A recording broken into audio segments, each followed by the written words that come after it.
Welcome to Disney's Magic of Storytelling podcast, brought to you by WakeMed Children's, because inside every child is a story waiting to be told. Our storyteller is ABC 11 meteorologist Quaylin Murphy. Today I'll be reading Disney, The Princess and the Frog, The Best Friend Sleepover. Tiana and Charlotte had been best friends for as long as they could remember. The two shared an unlikely friendship.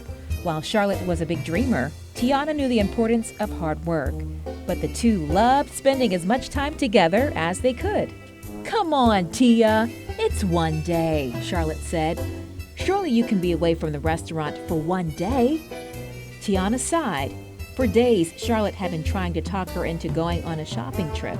The problem was Tiana just had too much to do at her restaurant. She barely had time to sit down, much less take a whole day off. "Please, pretty please, with powdered sugar on top," Charlotte pleaded.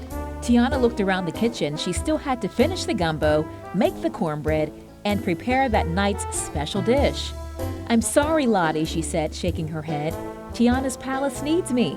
I don't have time to watch you try on 100 dresses. Making sure everything here runs smoothly is just too important."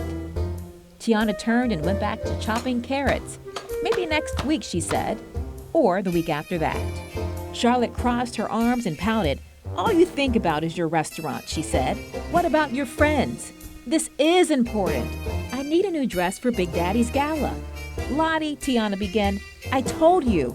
"Fine," Charlotte said, cutting her off. "If that's how you feel, I'll go by myself. But see if I'm around the next time you need help." With a stomp, Charlotte turned around and stormed out of the kitchen, slamming the door behind her on the way out. That afternoon, Charlotte went to her favorite boutique. She tried on every dress they had. But shopping for a dress wasn't the same without her best friend. With no one to model for, Charlotte's favorite pastime just wasn't any fun. Meanwhile, Tiana finished making the gumbo, and she made the cornbread, and she prepared the night's special. Tiana looked at the pile of dirty dishes and sighed.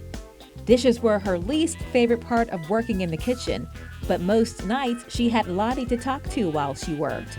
Listening to her best friend's excited chatter always seemed to make the cleanup go faster. Without her, the job dragged on and on. That night, as Tiana got ready for bed, she looked out the window. If she had learned anything from her father, it was the importance of friends and family.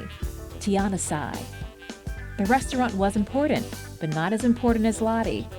She knew she had to find a way to make up with her best friend.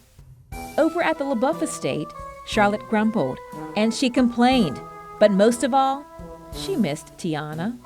Maybe she had taken things too far when she stormed out of Tiana's palace. After all, the restaurant had been Tiana's dream for as long as Charlotte could remember, and making sure it ran smoothly was important. Lottie knew she had to find a way to make up with her best friend. The next morning, Tiana heard a noise coming from the kitchen. Then she smelled something burning. Flinging open the door, she found Charlotte standing over a pot of boiling oil and burned beignets.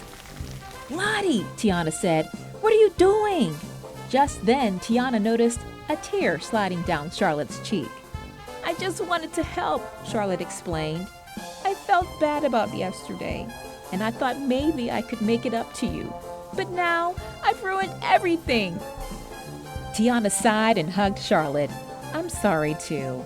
I should have remembered that some things are more important than my restaurant, and you're right at the top of that list." Tiana looked around the kitchen. "You were right, Lottie," she continued. "This place can run without me for a day. And I know just what we need. A good old-fashioned Tiana and Charlotte day." "Oh, Tia, really?" Charlotte asked. "That sounds wonderful." Tiana and Charlotte cleaned up the mess in the kitchen. Then Tiana showed her best friend how to make beignets the right way. In no time, Charlotte was rolling out the dough and frying up perfect beignets. "Now that's more like it," she cried, examining her handiwork. Next, the two went shopping. Charlotte tried on dress after dress. All the gowns that had seemed drab and boring the day before seemed perfect now. Soon, Charlotte had found not one, not two, but 3 dresses for Big Daddy's gala. She even helped Tiana pick out the perfect gown. That night, Tiana lay on Charlotte's bed. "What are you doing, Lottie?" she called to her best friend. "I'm exhausted. Let's go to bed." "I'm looking for," Charlotte began, then trailed off. "Where is it?"